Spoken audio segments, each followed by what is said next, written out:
ഇനി ഇതിലേക്ക് ഒരു 1/4 ടീസ്പൂൺ ഉലുവാപ്പൊടിയും കൂടെ ചേർത്ത് നന്നായിട്ടൊന്ന് മിക്സ് ചെയ്തെടുക്കാം. വീഡിയോയിലേക്ക് എല്ലാവർക്കും സ്വാഗതം. ഇന്നത്തെ നമ്മുടെ വീഡിയോ ഉണക്കക്കൊഴുവ അല്ലെങ്കിൽ ഉണക്കച്ചൂട തോരൻ വെക്കുന്നതാണ്. അപ്പോൾ നമുക്കൊന്ന് വീഡിയോ കണ്ടു നോക്കാം. അപ്പോൾ അതിനായിട്ട് ഞാൻ കുറച്ച് ഉണക്കച്ചൂട ഇവിടെ എടുത്തിട്ടുണ്ട്. ഇതിൻ്റെ തലയെല്ലാം കളഞ്ഞാണ് എടുത്തിരിക്കുന്നത്. ഉപ്പില്ലാതെയാണ് ഇത് ഉണക്കി എടുത്തിരിക്കുന്നത്.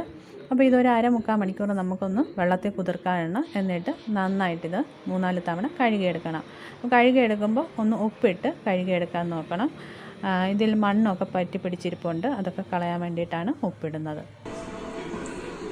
കൊഴുവ നമ്മൾ നന്നായിട്ട് കഴുകിയെടുത്തിട്ടുണ്ട്. ഒരു 5-6 തവണ നമ്മൾ ഉലച്ച് കഴുകിയെടുത്തതാണ്.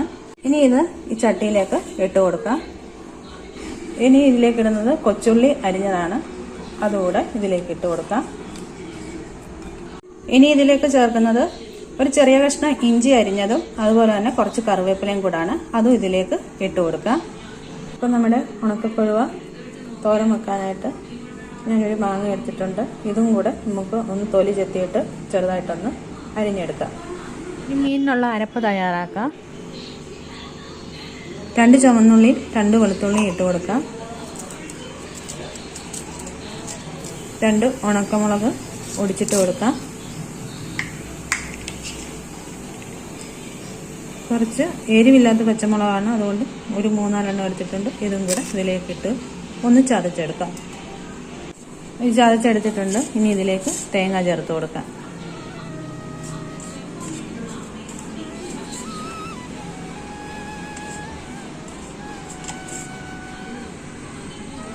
ഇനി ഇതൊന്ന് ചതച്ചെടുക്കാം, അരഞ്ഞു പോകരുത്. ഇനി നമ്മൾ ചതച്ച് വെച്ചിരിക്കുന്ന കൂടെ ഇതിലേക്ക് ഇട്ട് കൊടുക്കാം. ഇനി ഇതിലേക്ക് അരിഞ്ഞു വെച്ചിരിക്കുന്ന മാങ്ങ കഷ്ണങ്ങൾ ഇട്ട് കൊടുക്കാം. ഇനി ഇതിലേക്ക് ഒരു 1/2 ടീസ്പൂൺ മല്ലിപ്പൊടി ചേർത്ത് കൊടുക്കാം. അതുപോലെ തന്നെ ഒരു 1/4 ടീസ്പൂൺ മുളക് പൊടി ചേർത്ത് കൊടുക്കാം.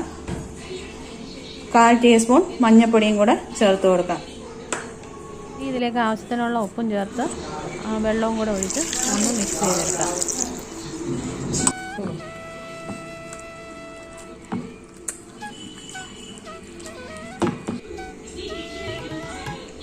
ഇനി ഇതിലേക്ക് ഒരു 1/4 ടീസ്പൂൺ ഉലുവാപ്പൊടിയും കൂടെ ചേർത്ത് നന്നായിട്ടൊന്ന് മിക്സ് ചെയ്തെടുക്കാം. ഇതിലേക്ക് 1 ടീസ്പൂൺ വെളിച്ചെണ്ണയും കൂടെ ഒഴിച്ചു കൊടുക്കാം.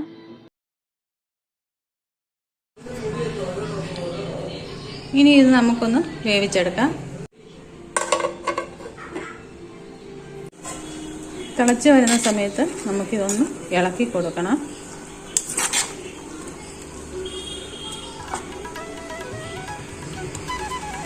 എന്നിട്ട് അടച്ചു വെച്ച് കൊടുക്കാം.